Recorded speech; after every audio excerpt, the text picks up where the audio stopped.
This is a story about pioneers. There's going to be no way that there's not an id chapter when they get around to writing the history of interactive entertainment. Every title that they release becomes a reference standard for the industry.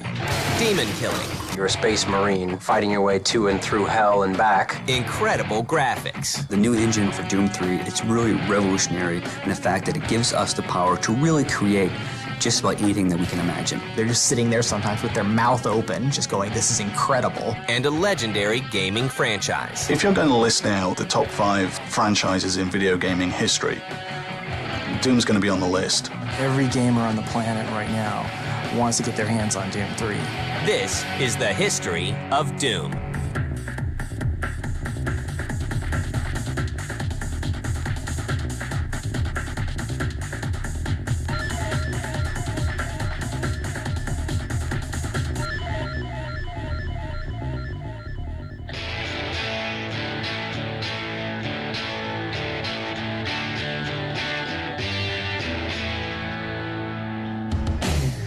It's May 5th, 1991, and a small company in Mesquite, Texas called id Software makes a big impact with Wolfenstein 3D. It was not the first 3D game. It was not even id's first 3D game, but it was the first 3D game to really hit a national and even international audience. And it was done in a way that had impact. People weren't ready for it. Games that to this point really hadn't looked anything like Wolfenstein did, and compared to today's standards, that's not that great. But at the time, this was just a revolution. Wolfenstein 3D was the first real good example of id growing into a role as the originator of a genre and feeling confident about their humor level and their talent level, and really, unloading a lot of those skills on the genre they'd invented. But Wolfenstein is just a warm-up. On December 10th, 1993, id Software releases an even bigger blockbuster, Doom. The original Doom was really good because it was kind of the first game that kind of gave everyone a glimpse to the future of what games, would be like.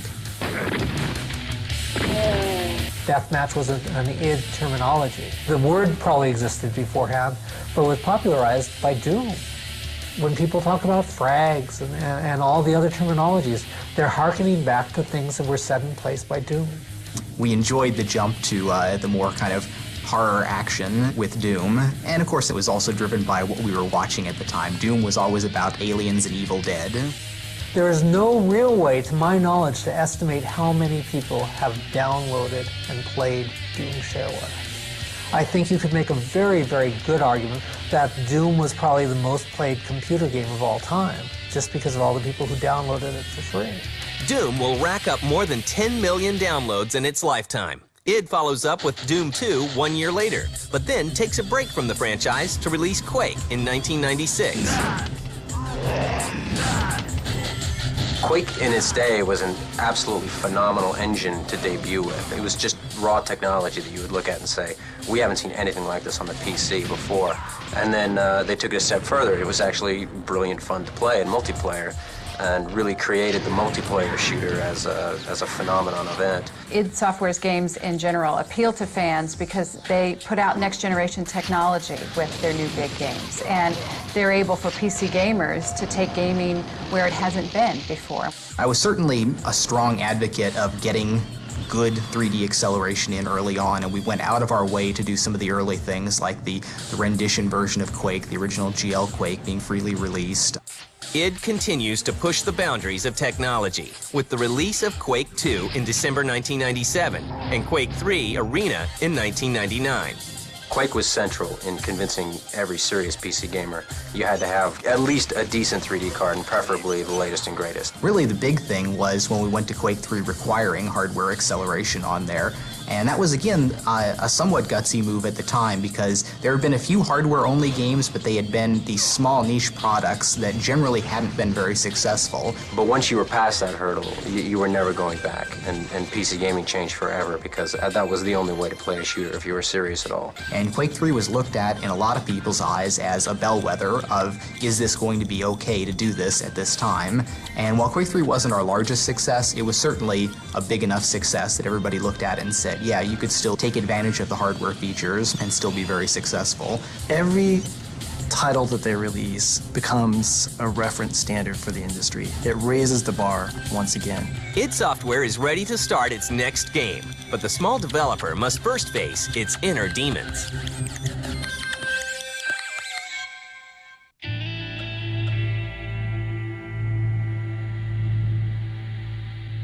The new millennium is just around the corner, and id Software is going through some birthing pains.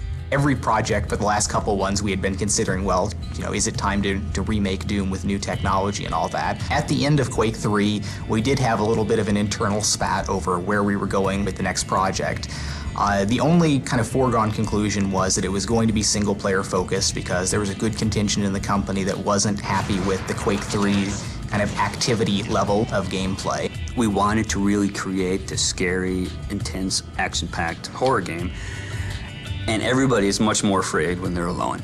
But there was still debate over exactly what we were going to do. And it did come down to a point where, you know, we had a big forced issue about it where I wasn't at all comfortable with the alternate project that was being pushed on there.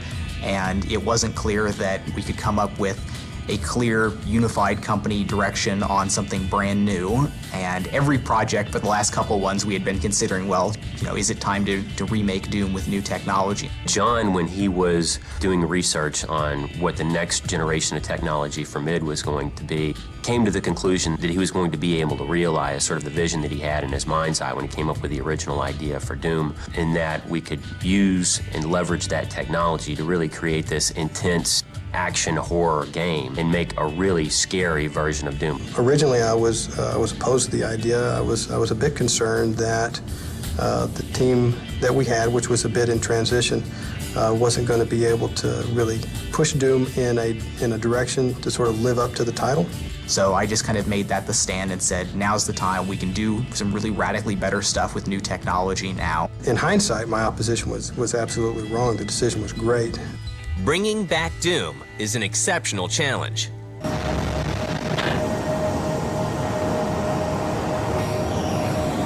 got you, Darkstar. You are set for lockdown. Welcome back. If there was a Hall of Fame in computer gaming, I can say with all the humility in the world that there's absolutely a place at the top, or certainly near it, for Doom and Doom 2. And, you know, there's almost a reluctance to go back and mess with the formula, you know, almost like, you know, a Hall of Fame running back coming out of retirement. Is he going to just sort of destroy his legacy? Doing Doom 3 was a very tall order because Doom was such a mega successful game that we really had to evaluate what we wanted to do. What do our fans really want us to bring back from the original? And then what can we add to the new Doom 3 to make it, you know, so much better? You have a game that people become it becomes a part of their life, and they spend so many hours playing with it, they almost develop some sense of a relationship with the game itself, that they have some ownership of it. And so they feel like that they almost have, you know, some say in how the game ought to be taken going forward, because, hey, look, I played this game for, you know, 1,000 hours of my life. People get obsessive with everything that comes out of id. People are obsessive about id. id's games are great. One of the reasons people respect id is that id never turns its back on quality. Everything that comes out is going to be good. People get so emotionally attached, and then they get afraid of, well, if it's not the exact game, or if it's not as good or better, if it's not their interpretation of what the next game ought to be like, and they get afraid that we're going to do something different with it. They don't want to see the next game come out because they just want to sort of freeze time and have Doom be the way it was when, you know, they had all these great experiences in their life, and don't want to have anything to sort of spoil that memory. We definitely understand, you know, people's emotional attachment to the properties, because we feel it too, and at least as strong as they do. On June 1st, 2000, work begins on making Doom 3 a worthy successor to the legendary franchise.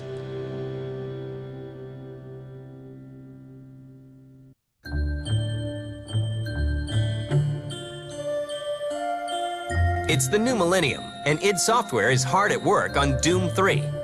The first year of Doom, after I had laid down the very basic technology, I was always saying that there's kind of like a tripod of features and technology that's going to make Doom what it is. There's the unified lighting and shadowing. There's the more complex animation and scripting, which will show off that lighting and shadowing on there. And then there's the GUI surfaces, which add the extra level of interactivity to the game. And all of those really proved out correct. The new engine, for Doom 3 is it's really revolutionary in the fact that it gives us the power to really create just about anything that we can imagine. Okay, there's a few things we need to take care of first. And id pieces together the game's new storyline with the help of science fiction writer Matthew Costello. We actually contracted a professional science fiction writer to help us with the story. That was a first for id. He left you no choice. True, but this is the last time. After we laid the basic story foundation down, we storyboarded all the action. That also was the first for id. We knew we wanted to take the Doom story, the original Doom story, and the Doom environment, and sort of bring that into the future. Amazing things will happen here soon. You just wait.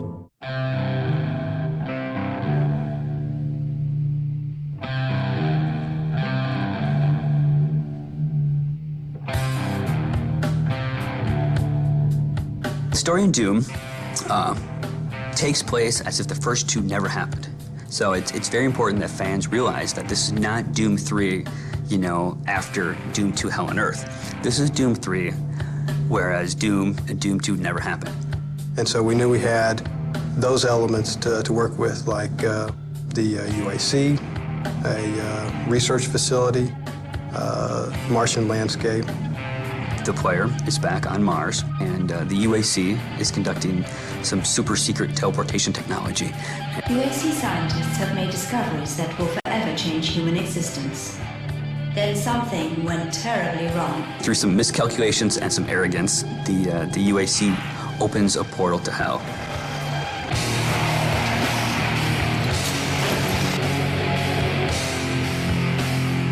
When we started thinking about what direction to go with that, we looked at different movies that we felt like that would portray those demonic elements, monster elements, the Martian landscape, the weapons that we felt we'd have, things like that. We've really kind of taken a new approach on the old story. We've answered some questions like, where did the UAC come up with the technology? What's the demon's motivation? I mean, we've really expanded all of those aspects and made a really, engrossing story. And some old enemies make a return, along with a few new surprises. With the ultra-realistic looking, textures and monsters, we could bring those original demons that people love so much from Doom back, with just larger-than-life quality. There's quite a few little elements that popped up here and there in Doom 3. There's a number of textures, from little tech textures or some evil wall textures or satanic symbols and things like that. The original Doom demons are very classic in themselves. We knew that we had to bring the great ones back, like the Cyber Demon and the Imp and the Pinky Demon. We decided which ones we wanted to bring back, and then Kenneth Scott took those and started to draw the newer, updated versions in concept art. The Imp character people remember from the original Doom, the Cacodemon, which is that big, it's like a big strawberry in the original Doom. He's quite a bit more scary in Doom 3. But besides bringing back some of the original classics, we actually came up with some new ones and some brand new, fresh demons that no one's ever seen before. But gamers won't be facing these demons empty-handed. All of the weapons from the original Doom are in Doom 3, and we've added a few new ones. It's a good feeling to bring up that Doom shotgun, bust open a door, and go into a room with demons. So I think fans of the original will definitely appreciate that. In 2001, Doom is revealed to the public for the first time at Macworld in Tokyo. But the game makes an even bigger splash when id Software takes it to E3 in 2002.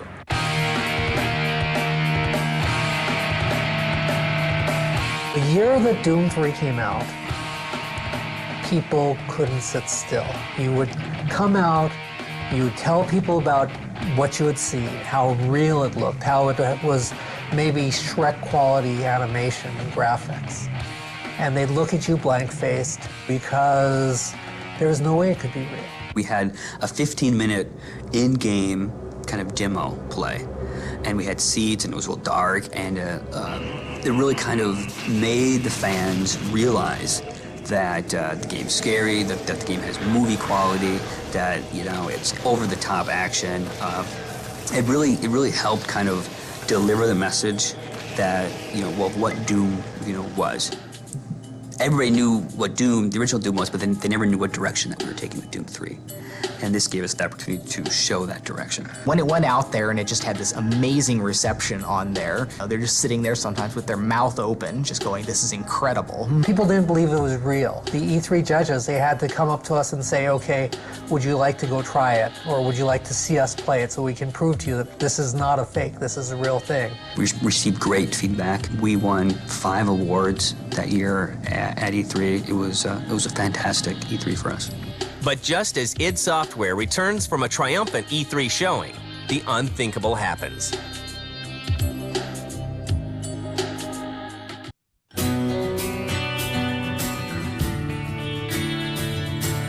Not long after E3 2002 wraps up with a phenomenal showing for Doom, a leaked version of id's new project appears on the internet. We would get mail from people saying, I played the demo and it had all these problems. Whatever, it's not a demo, it was a stolen, leaked executable. The notorious sort of Doom 3 alpha wasn't really even an alpha at all. It was actually a build of the game that had been built up for E3 that I'm not exactly sure how it got out. People got a hold of that, and of course, it began to distribute over the internet. We'd obviously prefer that something like that never happen, but it doesn't really hurt us that much. It's a distraction when we have to worry about running damage control and spinning some of the issues in there. Today, we can look back on it, and as bad as it seemed at the time is that we've certainly been able to overcome. But I don't think that there's going to be anybody that got a hold of that for some reason that won't buy the game because they saw that. It's obviously too far away, too much has changed since then. id forges ahead, making advances in a new area. They took my baby.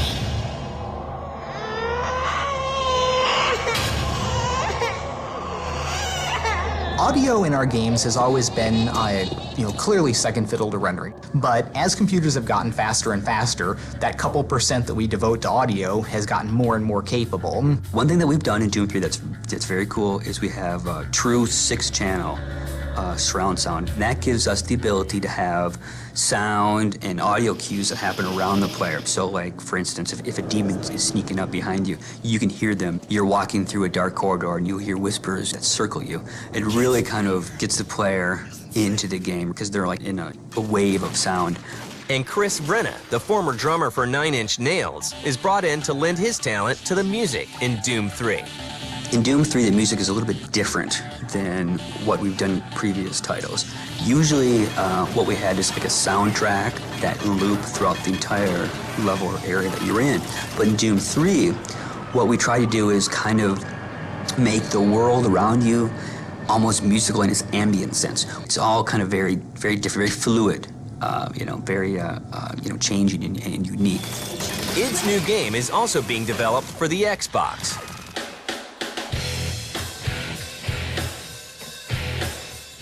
The original core rendering decisions for Doom were influenced very specifically by the capabilities of the Xbox. We knew at the time what the Xbox was going to be like coming out, and the rendering of what we do with geometry and surfaces and textures and all that was crafted around something that was going to be efficient on the Xbox. One of the great things about the Xbox is the technology in the Xbox is very similar to the technology that John looked at when he architected the engine. So all the features that you see in the PC version will be in the Xbox version. Dynamic lights, the physics, the bump mapping. Now, of course, there will be things that are different, but I believe that people that don't have a PC that have an Xbox will still be able to enjoy what the PC people will be raving about. Doom 3 is shown again at E3 in 2003 and 2004. Each time it appears, attendees are awed. Work on the game begins to wrap up. I'm sure it's going to be a huge release when everything gets out here, but everyone should be really looking forward to getting the game out on the shelves because the response should be just really phenomenal. Every gamer on the planet right now wants to get their hands on Doom 3. What I've been most proud of in Doom is the way that the technologies all kind of come together and really provided a seamless experience, whether you're playing the game searching, fighting the monsters, or interacting with the GUIs. It's all come together to be a very nice kind of seamless package for the player. The thing that makes me the happiest is when people come to id, they play the game, and they say, you know what, that was great. It was better than I thought it was going to be. And before Doom 3 is even out the door, the team at id is already looking to the future. We have decided we're not going to go back and do a Doom 4 or another Quake game, which is, Quake 4 is already in development at Raven, and Return to Castle Wolfenstein, basically the sequel to that, is a project that's already in the works at another studio as well. So our job will be making something new, and we've decided we're going to do a new IP, a new brand for id. After any project, I've usually got a pretty big list of technologies to explore. There's other just wild research ideas that I'm going to be pursuing on there. The next project is actually already in the works. We have some rough ideas. We started on some very simple concept art. We are a small team. We make games to stay in business, and that's what we need to do. So we will start on the next title relatively quickly. I think 20 years from now, we're going to look back at id as being a fundamental source for all that is great about interactive entertainment, and that there's going to be no way that there's not an id chapter when they get around to writing the history of interactive entertainment.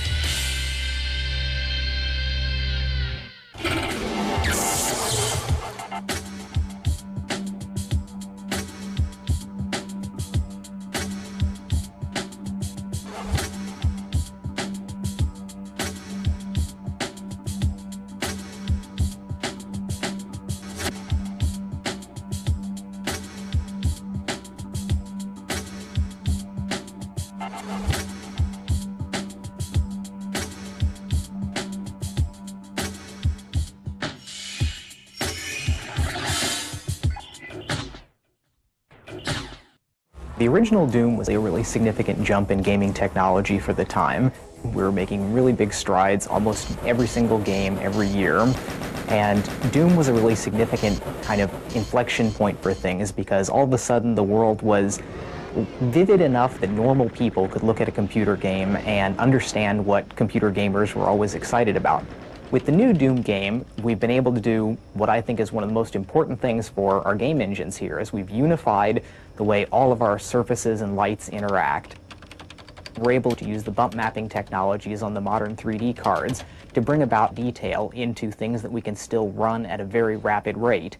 And the step in quality is just breathtaking. We're able to see pores and veins and crevices, and you're able to go ahead and see whether a scientist is having a bad hair day.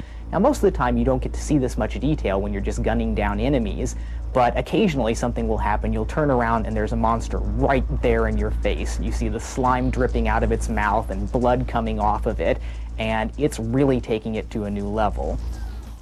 When you're trying to compare what you're used to seeing or what you saw in the old Doom compared to Doom 3, it's almost like a comic book coming to life. In Doom 3, we're able to create hyper-realistic environments, things that you really would only see before in a movie. When a character passes through the light and the way the light works against the surface and casts a shadow across its own body and casts a shadow on the floor, the type of detail that we're able to achieve with each character begins to feel like you can reach out and actually touch it. It's pretty much the most frighteningly realistic experience that you have inside a game. Every generation of technology that John Carmack has created has raised the bar for the industry and really set an example that other programmers have used to follow in creating their next generation of technology. Doom 3 is going to be the exact same thing. It looks awesome, and the universe that we've created is nothing short of just mind-boggling. We are going to redefine what people expect to see in a PC game experience and provide them something that they haven't had an opportunity to experience before. As an animator from a film background, I was always taught to try to get inside the characters and kind of get a feel for what they're thinking. And with the new Doom, I felt that I've been able to be a lot more creative here because I get to basically come up with how the characters move and what the cinematics are and what the demons are doing, what the zombies are doing. So it's very cool. People probably won't understand the amount of detail that is in the world and what goes into creating those details All the textures are actually models. They're not just painted anymore. Everything is modeled, very detailed, very high res. And then we'll build the lower res off of that, and with the new John Carmack magic, it adds all the details back in. We're getting to the point where people really enjoy having that ability to create cinematics that, are basically film quality. In the original Doom, we had a lot of limitations when we were working with the maps. The player couldn't jump. We weren't able to have a room above another room. It was all very simple. The level making experience in Doom 3 is much more complicated than any other title that we've done in the past. As technology's improved, we've had fewer and fewer limitations. And now, with Doom 3, we have the ability to create anything that we want. When we were presented with the opportunity to work on Doom 3, that was a bandwagon I jumped on, with both feet, and kind of rallied and said, yes, that's what we need to make, because the technology was right and the time was right, and I really felt that's what fans wanted. People wanted another Doom game from id. Gamers and press alike embraced Doom as it took them through an uncomfortable journey filled with demons and monsters. A decade later, id Software brings back the title that defined the first-person action shooter and makes it one of the most frightening places to be.